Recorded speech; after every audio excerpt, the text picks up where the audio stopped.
Hello and good morning, everyone. Cloudy start to the day for most of us here. Toledo Bend looking good still, 75 degrees. Dew point is 70, so it's humid out there. That's not the best thing. I mean, we're in October. We've done our time with the humidity. It's time to kind of break free from that, but not just yet. It does look like there's hope, though. So that's what it looks like out there. Here's what it looks like if you are 100 feet above Alexandria, kind of floating up there near the tower on Jackson Street. 76, dew point 70 here as well. Clouds, it's the same, except you don't have a lake and a beautiful view right there. I mean, that's a pretty good view. I can't talk smack about my town. Lots of trees. That's why I put the cameras up, so we could get above them and see the storms. Speaking of storms, we have them offshore. Now, yesterday we saw a few scattered showers get into the area. I think we get about a 10% coverage today, but I was talking to farmers last night, and they're like, I need rain. I'm like, listen, next 2 weeks, nothing. You're done. There's just not going to be rain. And I hate that, but I just want to tell you the truth. And so we do have rain over the Gulf. Everything I was showing you with those models in the last couple of days, kind of just a big mess down there. Unfortunately, this system that's trying to develop down there, or has developed, it looks like it's going to be far enough south, just barely, to miss that stronger wind shear. So we'll get to that in a bit. Looks like some of these clouds do break up through today, mid to upper 80s for highs, mostly clear by the end of the day. And, you know, it's a good day to call up and get you a roof, isn't it? Hey, always a good igloo roofing day. 318-731-3088. Call them and they will get you set up. They've got you covered, literally, with a roof, a new roof. And I have one. You know, I use a lot.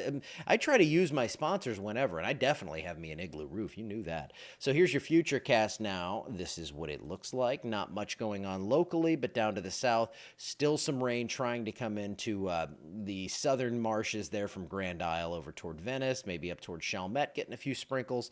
Saw a decent bit of rain down that way yesterday, but I think today, after this moves on, we do not see much in the way of anything out that way. So there's your future cast. There's the rest of it. And here is your outlook for storms, right on the rim of the Gulf of Mexico there, and down into Florida, where they are going to be seeing a hurricane, unfortunately, it looks like. We're going to talk about that in a second. I know that's not something of immediate local forecast interest, but I know a lot of people have places in Florida. They have places they love in Florida. They have people they love in Florida, so we're going to talk about that.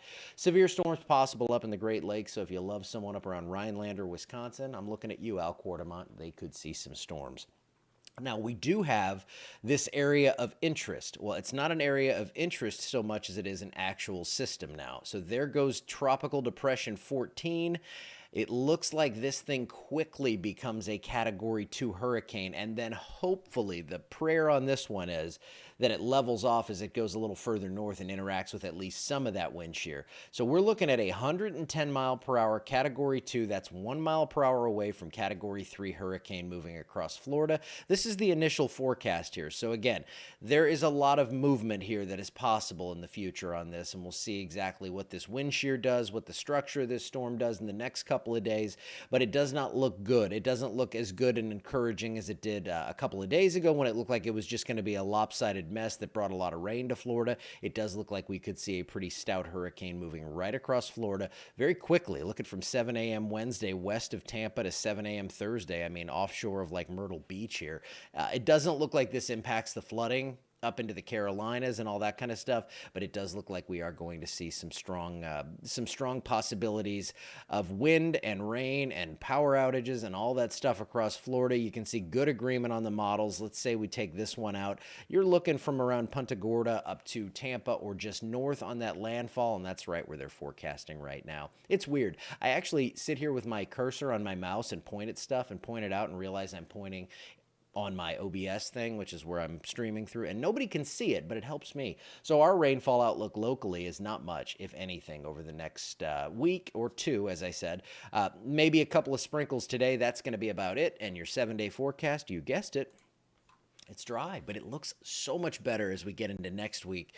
It looks like we go from around 90 with overnight lows in the upper 60s back into the low to mid 80s, but look at those lows. That's how you can tell it's going to feel different. Yeah, it cools off 5 to 7 degrees, but overnight lows in the mid 50s, that is a taste of fall. I'm going to call it right there. And you can make gumbo if you want. You can wait until the real cool down if you'd like. Personally, I allow gumbo to be made 12 months out of the year. We go for it occasionally in random times. Chili, all that stuff. So it looks dry. looks like we don't see much from October 13th to the 19th. It looks like October's shaping up to be a pretty dry month for us. And then we have temperatures near or slightly above normal.